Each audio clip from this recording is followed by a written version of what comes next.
South Africa is facing international criticism after a crackdown on illegal mining led to the deaths of over 100 miners at the Stilfontein mine near Johannesburg. Authorities confirmed at least 78 bodies had been recovered from the abandoned gold mine as of Wednesday, with search efforts ongoing. Rescuers have saved 166 individuals, but many more are believed to have died from starvation and dehydration underground after the government cut off food and water to force miners out.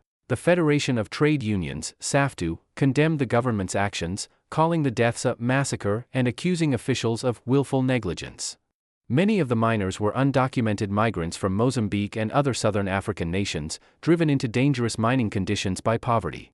A video from the mine, shared before the rescue operation began, showed emaciated men and bodies wrapped in plastic, underscoring the dire conditions underground.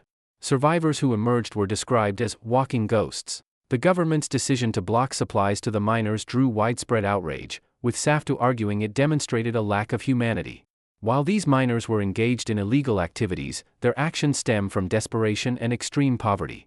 Condemning them to death by starvation is unconscionable, the union said in a statement. The Democratic Alliance, DA, part of a coalition with the ruling ANC, also criticized the government's response, calling for an investigation into how the situation escalated.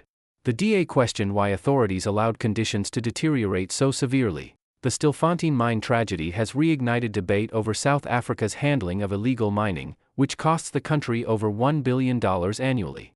Known locally as Zamas, artisanal miners often operate in hazardous, unregulated conditions, facing violent turf wars and exploitative practices. While the government has pledged to crack down on illegal mining, critics argue that aggressive measures, such as cutting off supplies, disproportionately harm vulnerable workers rather than addressing systemic poverty and unemployment. The incident has cast a harsh light on the broader struggles of marginalized communities in South Africa, where economic hardship drives many to risk their lives in abandoned mines. As the death toll rises, calls for accountability and a more compassionate approach to addressing illegal mining are growing louder.